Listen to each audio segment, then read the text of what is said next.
Well, that was really very interesting, and I appreciate the historical context. I hope that what I have to say will build on it in some ways, and I hope that what I have to say doesn't sound too apologetic, but we'll see.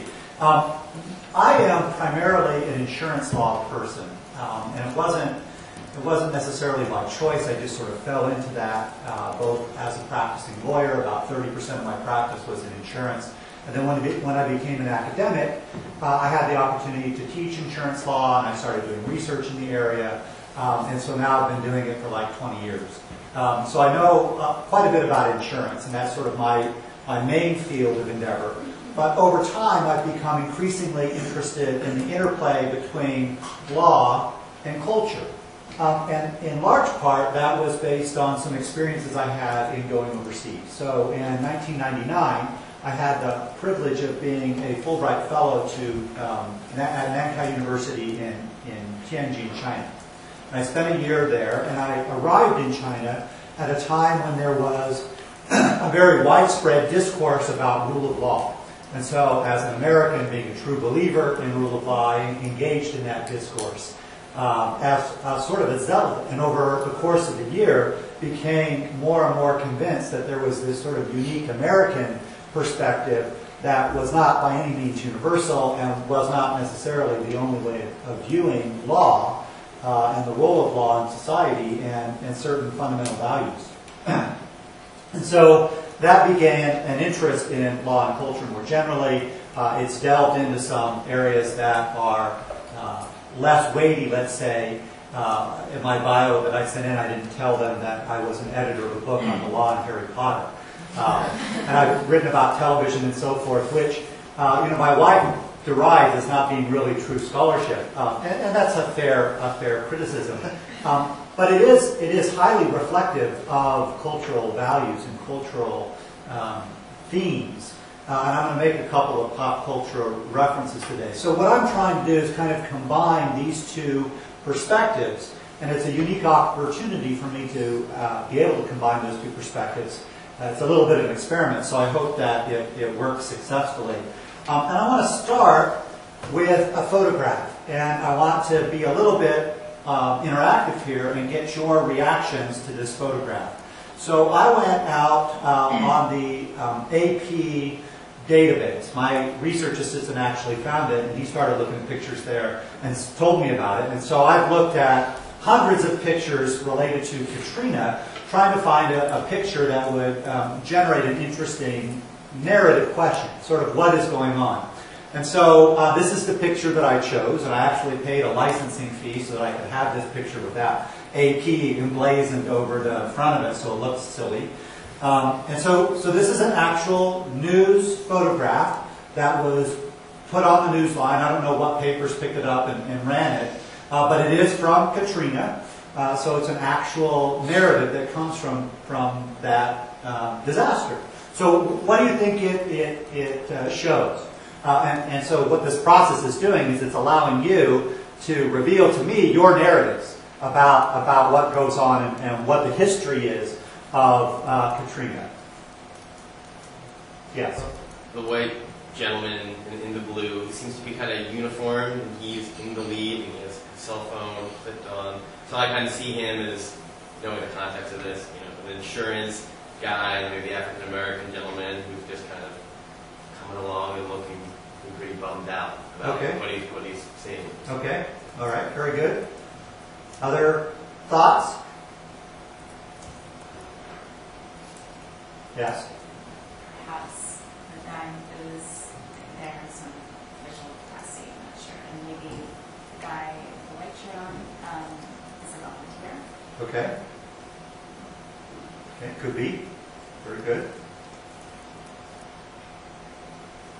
What does it tell you about racism in Katrina? And we have this sort of, that's the topic of the symposium. We have now the historical background that's really quite compelling of what's happened in disasters historically. Is this a racial narrative from this picture, or can you see? Do you believe that there's a possible racial interpretation of this? Yes. Well, you have two people of different races who sort of look like they're engaged in some joint endeavor. Okay. So it looks like there's collaboration perhaps going on. Yes. I think there's a disparity just in their general appearance and demeanor. The white gentleman's better dressed. He's more sort of. The other guy looks like he's been in the muck and he's cleaning up. He looks like he's down and depressed, and he's looking across what looks like a slab that used to be his home. Okay. Okay. And so what does that tell you about sort of racial issues? I mean, I suppose the that natural inference that we want to draw in looking at this, that that the roles are reversed. That when looking at it, the guy in the mud boots with the pants tucked into him just lost his house, and the other guy with the clipped-on phone and better, more assertive clothing is kind of in an authority role. okay. So you can read as sort of it's not fair to call it racism, but there's this sort of disparity of power, right? And there's a sort of a victim orientation that we can see, or perhaps we read into the picture with respect to the African American men in the picture. The picture is, we're pretty close to what it actually is. This is from the 9th Ward in New Orleans, which was 98% African American. It was a huge epicenter of disaster and was the focus of a lot of racial discussion, racial concerns. The gentleman in blue is a FEMA volunteer, but he's a paid volunteer. So he does have some authority, but he's not a government official. He's a volunteer. And that goes back a little bit to the theme of sort of Americans helping each other out. And in a positive sense, this shows a crossing of the racial line because there's a white volunteer helping an African American victim. The earlier picture of Katrina that Mary showed I thought was really interesting. I wasn't sure what the narrative was, but it was interesting to see there were 3 or 4 African American men that looked to me like they were carrying an injured woman, and then there were all these people behind the barricades. And so I'm not really sure what the timing of it was or what the picture was about exactly, but it's a different kind of picture than this because it shows race in a different way. So what's my point of this? I mean, the point is to try to understand the narratives, to try to figure out what the stories are, because those narratives are the way that we as humans create meaning. Right? The cultural approach to things is to understand our way of organizing the world and creating meaning for ourselves.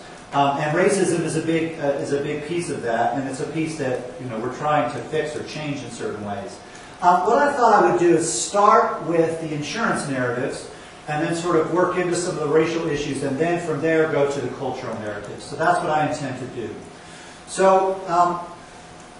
From an insurance standpoint, homeowners insurance is archetypal insurance. It's the essential notion of insurance is risk transfer and risk pooling. And property insurance began because of big fires, like the fires that happened in San Francisco and Chicago and in London. And so fire insurance was the predecessor to typical homeowners insurance today. And its purpose is to allow us to manage our risk as homeowners. That homeowners can pay a little bit into a fund. That fund can be pooled, invested, and then when somebody has a loss, the fund will pay for the homeowner's risk. So it's a very useful device of managing risk, and it was something that was present in Katrina. But when Katrina occurred, it created enormous pressure on the insurance system because of the scope and magnitude of the losses. And I'll show you the slide in just a moment. The Katrina losses were the largest losses, insured losses we've ever had. And they dwarfed Hurricane Andrew and the Northridge earthquake by like 2 to 3-fold factor. Overall, the narrative is that the insurance system worked pretty well. But the problem was, from a racial standpoint, that many people of color didn't have insurance or didn't have adequate insurance. The limitations that there were on the insurance system in Katrina were an absence of insurance coverage and this whole issue about how to deal with floods and with water.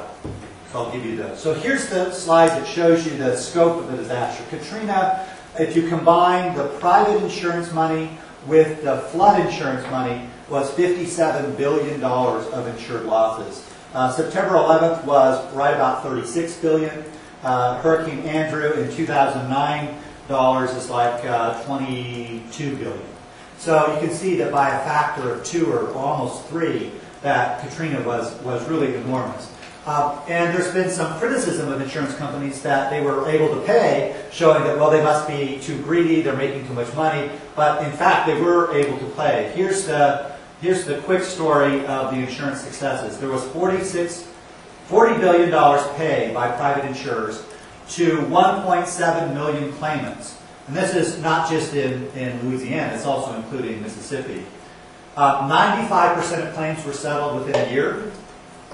Less than, according to the Insurance Information Institute, they believe that less than 2% of homeowner claims were disputed and went to mediation or court.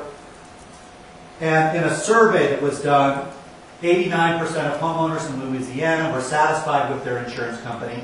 82% were satisfied with their settlement. So, you know, there's still some dissatisfaction, and there's certainly some racial disparity to be talked about, discussed. But on the whole, it's actually a pretty good story. There are 2 reservations. One is the flood problem. Most private insurance policies exclude floods from their coverage. And the reason for that is because the losses in a flood are enormous. Like the 1927 Mississippi flood, it covered so much land, and those risks are all correlated. They all happen at the same time. They're not sort of random. If I have a house fire, that's kind of random, and so it's easier to pool that risk. But if the whole section burns down or a whole area gets flooded, those risks are correlated, and so it makes it a lot harder to underwrite. So the solution was that flood insurance is available through the National Flood Insurance Program, a federal program.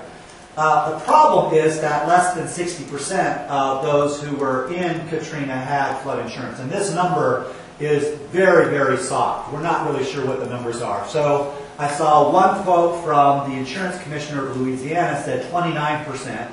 Another study said that it was about 40%, and then another study said it was 60%. So the highest number I saw was 60%, but it's much more likely to be lower than that, and I think that's a generous number.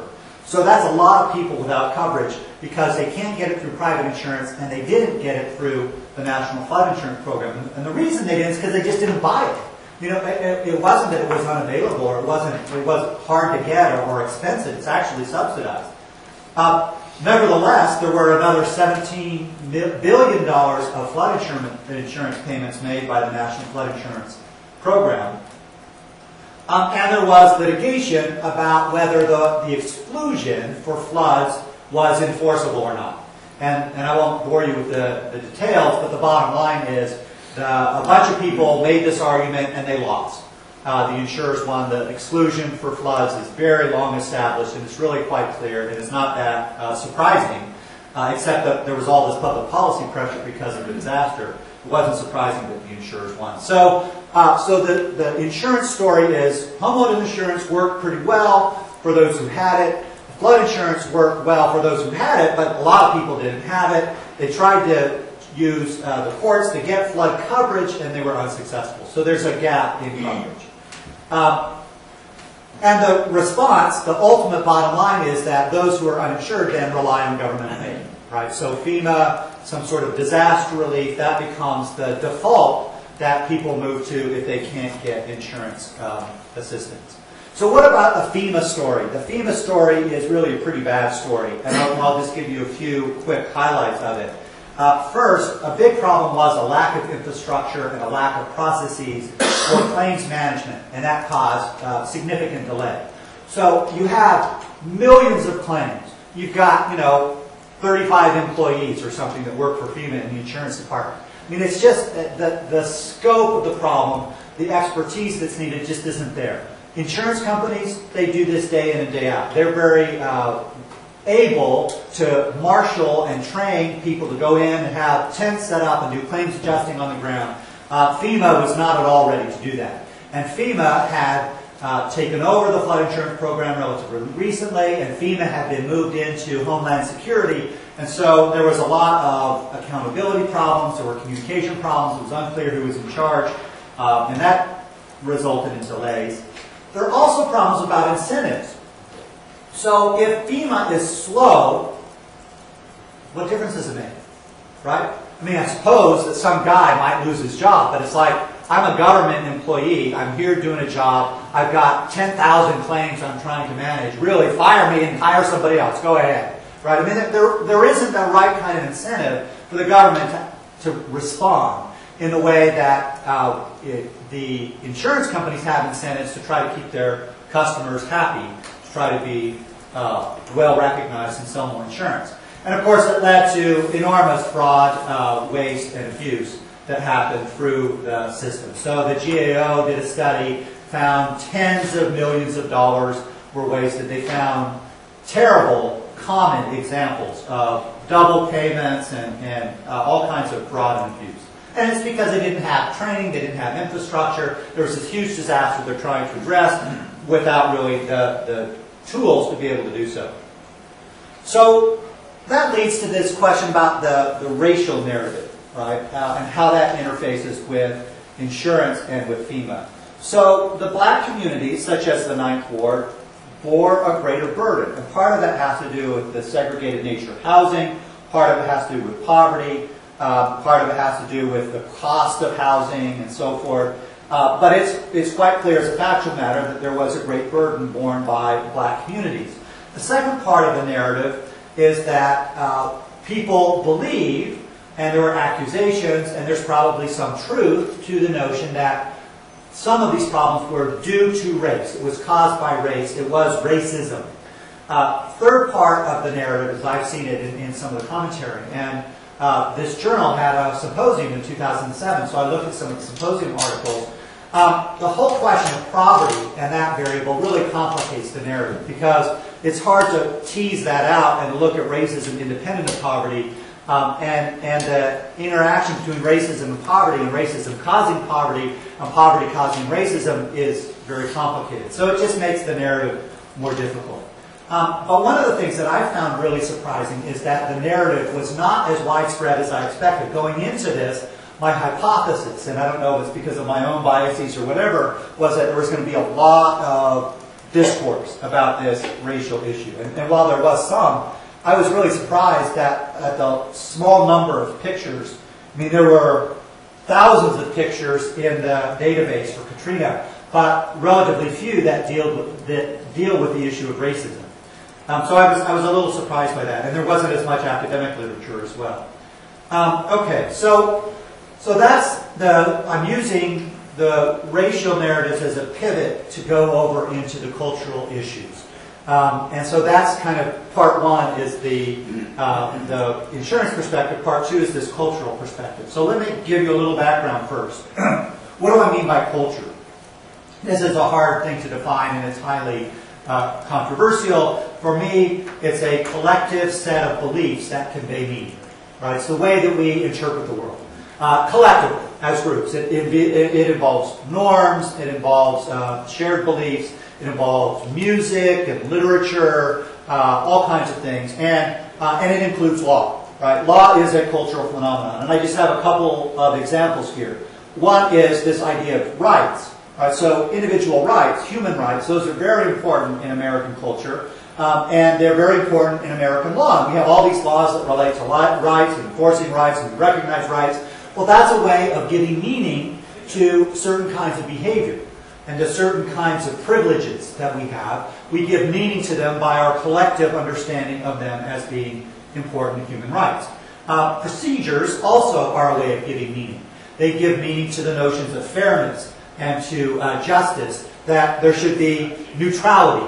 Right? We don't have to necessarily have neutrality as a procedure. We can have some other kind of system. We can have a religiously based system that wouldn't be neutral, but we believe in neutrality, and that's our collective belief that informs our procedures, and our procedures inform our beliefs. That's the last point I want to make. This is incredibly complex.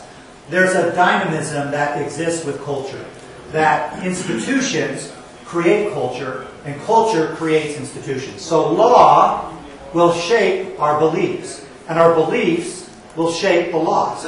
So there's this interactive dynamic, which makes it very hard to unravel, but also suggests that that relationship is extremely important. So that's kind of the background. What I want to do is give you 3 cultural perspectives to think about, and to give us some opportunity to reflect on this issue of race. The first perspective is the most obvious one, and that is racism. Right? What's the racism narrative? Well, the first point about racism as a cultural perspective is to identify that it has very deep, significant roots. Right? The issue of race goes back to the founding of our country, the struggle of the founding fathers to deal with slavery.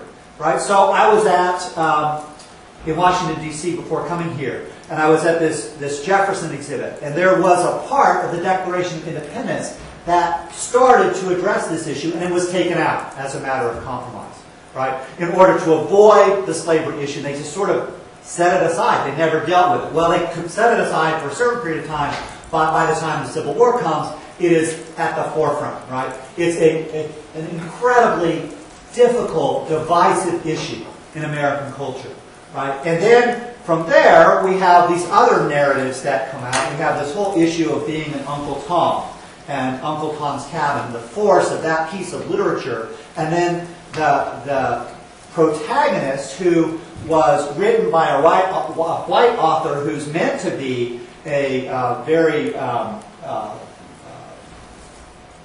optimistic, a very good character, is in fact now has turned into an archetype for a bad character, right? Being an Uncle Tom is a bad thing within the black community.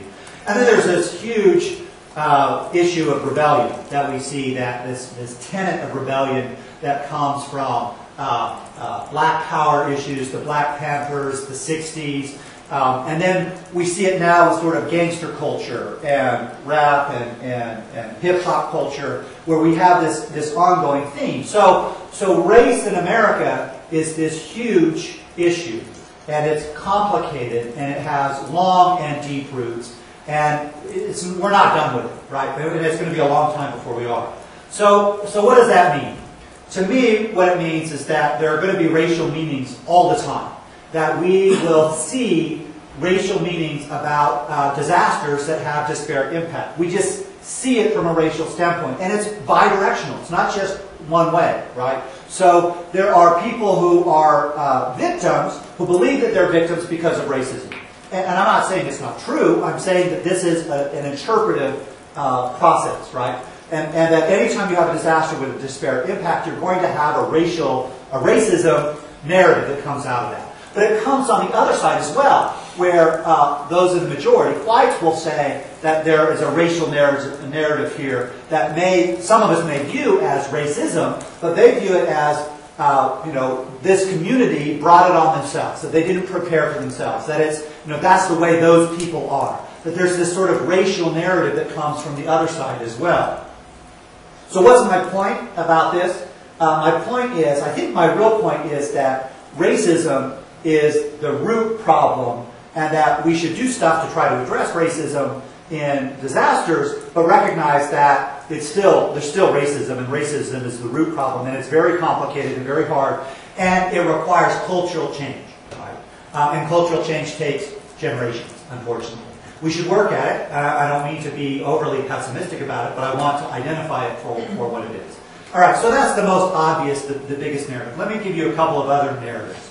Narrative number 2, perspective 2, is American autonomy. One of the things that I have come to believe, I don't know if it's necessarily true, but it's a belief, based on my experience overseas, is that Americans have this incredible belief in autonomy. That freedom of the individual is extremely important. And that we have these beliefs in the ability of the individual to overcome all obstacles. If you just have hard work and will and a little bit of good luck, anybody can go from rags to riches. Anybody can be successful. right? So we have these extremely strong values that, as I say, go back to the founding of America, right? So the Bill of Rights has this notion of individual freedoms. The skepticism of government is a way to protect individual freedoms. When we expanded and settled the West, there was this strong narrative of overcoming nature, the notion of the American dream, which is actually not really true. But it's still a strong cultural belief that that anybody can achieve success in America. And foreigners believe it as well. So the example I wanted to use from popular culture was Mission Impossible. How many of you saw the latest Mission Impossible movie? Come on. Really? Only one person saw it? So it's a blockbuster movie. Millions of people saw it. And I saw it. I'll admit it. So the protagonist, Tom Cruise, right, who's playing Tom Cruise, who is Ethan Hunt, he overcomes all odds. The government abandons him, and through his use of technology and his teammates, and mostly through his power of his will, he manages to save the world, right? So this save the world narrative through individual choices is an extremely common popular culture narrative that comes out of America and American culture. And that's just one recent example of it. So what is the point of my narrative here? What am I saying about risk and disasters? What I'm saying is we as Americans are more risk takers than people in other countries. We believe that it's okay because I can make my own way in the world. It's okay to take a risk. It's okay to go without insurance. And if we're going to solve this problem, it runs afoul, contrary to a very core fundamental value, right? So one way to fix it, and this is a narrative that I think comes very strongly out of this disparate healthcare research, right? That I think that American culture is not very sympathetic to that because it's like, well, take care of yourself, right? If you don't have a good diet, eat better. Educate yourself. Go to the doctor. That's all sort of an individual autonomy narrative. So it's going to be really hard to tell people you need to eat better because that's contrary to American thinking. I've got a couple of quick statistics. I'm running long, so I'm going to be quick to show you this. So there are these international statistics about insurance density and insurance penetration. Insurance density is the per capita spending on insurance. America is ranked 12. Well, that's pretty high, except that we have the largest economy in the world, right? And Japan and Switzerland and Sweden are all above us. Switzerland is almost twice as much spending as an average American. And in penetration, that penetration is the percentage of the GDP that goes for insurance. So in America, it's 8%, which is about average, actually, of the developed world. But Taiwan is 18%, again, more than twice as high. South Korea, 11%. Bahamas is which is sort of weird. Why Bahamas? It's an insurance place. 10% in Bahamas. And the point that I want to make at the bottom is this includes health insurance. In a great deal of the developed world, health insurance is a government program. It's not insurance. In America, it's private insurance, right? It's not a government, well, there is a big government program, to be fair. Medicaid and Medicare are really big. But there is a huge segment of it that is private insurance. And so our insurance numbers are inflated because of our using private money to buy health insurance, whereas in most of the developed world, that's not true. So here are the numbers on flood insurance. Current numbers, 50% of people in floodplains, flood hazard areas have homeowners insurance, flood insurance on their homes. 75 to 80% do when it's mandatory. That means 25% do not when it's mandatory. When is it mandatory? Anytime you get federal money, the federal law says you have to buy flood insurance, right? So it helped, it improved it, but it's still a pretty low take-up rate. In poor neighborhoods, homes valued at $50,000 or less, 36% take-up rate. That's a 74% uninsured rate, right? Now, we might explain that by virtue of the cost, except that it's subsidized. The actual cost of insurance is like 50% subsidized by the government. So it's actually a below-cost figure. And nobody really knows the answer to this. Why people don't buy flood insurance. Regular insurance agents can sell it. They can get a commission for it. They just don't buy it. When you ask people why they don't have it, they say, well, because I didn't think I needed it. even though they're in a floodplain. So I think that what it shows is that we're risk takers, that Americans, there's this autonomy narrative that we just kind of make our way on our own. All right, fine. Let me do this really quickly. Other ones. So the other 2 points were that we have mandatory insurance for auto insurance. 13% are uninsured nationally. In some states, it's as high as 25% are uninsured.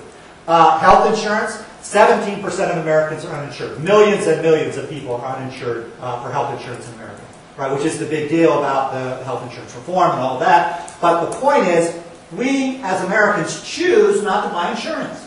Right? There's a risk-taking narrative here that I think is pretty strong. All right, third perspective, and I'm really running out of time, so I'll go through this quickly. It's an anti-government narrative. All right? Americans just don't trust the government. We just don't. We don't trust the government more than the Chinese don't trust the government. We don't trust the government, I mean, way more than Europeans. Right? So separation of powers, federalism, why do we have those? Because we don't trust the government. Why is America the only country in the world that has a jury system? I mean, it started in England. They abandoned it. We have it. Why? We don't trust the government. We just don't trust the government. That mistrust runs very heavily through the 20s and the 30s and the 40s, Prohibition, gangster times.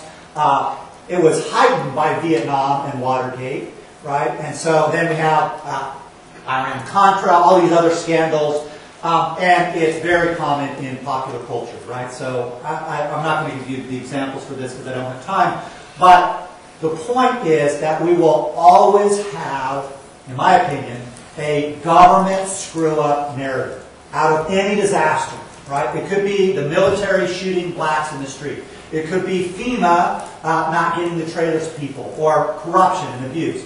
We will always have a government screw-up narrative because that's part of our society. That's part of our culture. We criticize the government. It's one of the things that makes our government strong is because it's subject to criticism and it has to be reformed. But every time there's a disaster, there's going to be this narrative coming out of it, right? And it could have a racial piece to it or not have a racial piece to it. All right, so all of that being said, now I'm back to the picture. So what does the picture tell us now in light of those perspectives, right? So we talked about the racial piece. There could be a victimization thing. There could be that this is you could say, yeah, there's a FEMA guy there. A volunteer. Where's the real FEMA guy? This guy has no authority. He's being paid $10 an hour to come and help out. He's not doing anything. We need people in authority to be there, right? That could be the racial narrative. Could be the victimization of blacks in the Ninth Ward as a racial narrative. What about the autonomy narrative? This guy didn't buy insurance. Why didn't he buy insurance? I don't know what the answer to that is. There could be a racial explanation. It could be racism. Right? So there's this whole thing, you may have heard of redlining. It's an old archaic term. It means that certain neighborhoods, there was actually a red line drawn around the neighborhood, and the insurance company wouldn't sell inside the red line. They tended to be poor minority neighborhoods. Right? So that could be part of the explanation, but that's one narrative. What about the government screw-up narrative? This guy from FEMA, he's walking around, he's not doing anything. Right? They didn't really fix it very well. And the Ninth Ward is still not really fixed properly because of government screw-up. So all those narratives are there. So what am I really after here? And this is the whole problem with cultural perspectives is we are, as lawyers, trained to be problem solvers. Right? We want to see the problem, we want to identify it, and we want to solve it. So all about what we're about is solutions. And unfortunately, this cultural approach isn't so much about solutions, it's more about understanding. Right? To understand what's going on. And to draw on our historical antecedents. The disaster ones are important, and they're certainly relevant, but I'm trying to draw more broadly to say what are our cultural values, and how do those values play into these narratives, and what does that tell us about ourselves as Americans, right? And so I hope that's been helpful. I hope that's been useful. I hope you see the picture and the narrative slightly differently now, having talked some about the cultural perspective. So thank you for your attention. I hope it was worthwhile, and I appreciate the Journal for bringing me here and for your patience and listening.